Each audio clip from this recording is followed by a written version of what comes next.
Kelly Brown here, the Married Gamers, with Eric Pope of Harmonix, talking about Dance Central 3, which comes out on October 16th. That's right, of this year. Yes, it does. Talking about the story mode, which you are the writer of. Yeah, so I was pretty honored to get selected to help write for Dance Central 3. So there are 3 writers.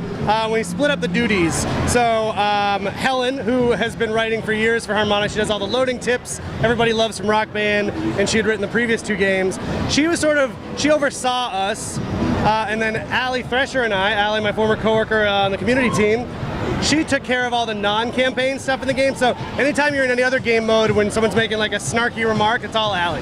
But I was really lucky enough to get the campaign mode, the story mode, because I love story, I love writing stories. So we put together this really wacky bananas story for Dance Central 3. Unprecedented in dance games, I would say.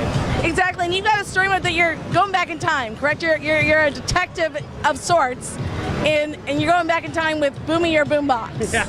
All right, so you, the player, are recruited by Dance Central Intelligence, who is DCI. They're the new crew in the game, but they're actually a super secret kind of spy, kind of underground FBI agency sort.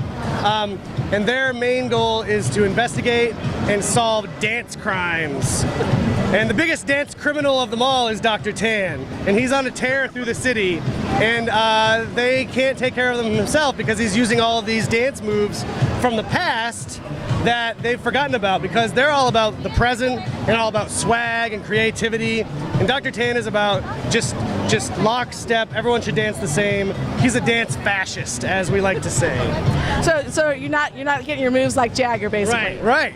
So to combat that, you have to go back in time, obviously, to learn the dance moves of the past to combat Dr. Tan. And you do that with Boomy, your boombox, which is not only just your boombox, who has been in the previous games, who gives you scores and all that, and also is in the previous break it down modes in our games, would encourage you to do better.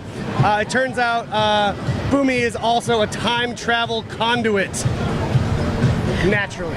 So now, Boomy obviously has encouraged you. You never can really fail in Dance Central, which is kind of cool, because we never like to fail in games, which you never can do in any of the Harmonix games. You can't really naturally fail. Yeah, we sort of moved away, especially with Rock Band. We moved away from the failure mechanic, especially with our new game Rock Band Blitz. There's no failing. It's not necessary, I don't really think, for the types of games we make to, break you down and make you feel bad.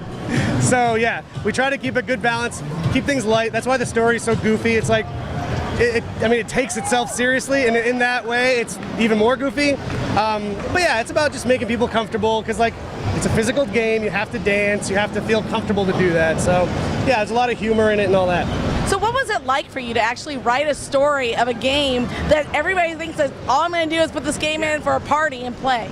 Yeah, it was crazy, because our project director, Matt Bach, is the best. And anytime we came up to him with a story idea, he'd be like, yeah, sure. No matter how crazy it was, he's like, yeah, put it in there. Sounds great. Time travel. All right, time machines. Oh, Jurassic Park references, sure. So it was amazing, because we kind of, we obviously had to, go through certain channels and say, does this fit with what everyone sees for the vision of the game and all that?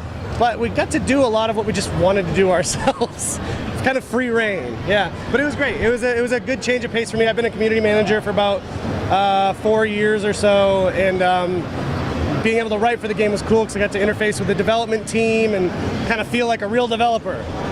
Was there anything that didn't get put in the story that you wish you could have put in there? Man, so our first draft of the story was something like 42 pages long. There was a lot in there. We explained everything. A lot of characters that people might be missing. We explained where they've been, what they've been doing. A lot of detail. It's just nothing specific that I would want to put in, just all of that. Kind of do a Skyrim style Dance Central game. To really just explain the full story. But we're actually going to do some really cool stuff on the Dance Central website in the lead up to launch to give fans more of that background, sort of a cool look at what these characters have been up to and what the world is like.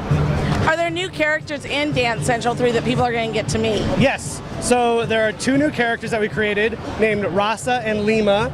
They are the DCI Dance Central Intelligence crew. Rasa sort of runs the agency.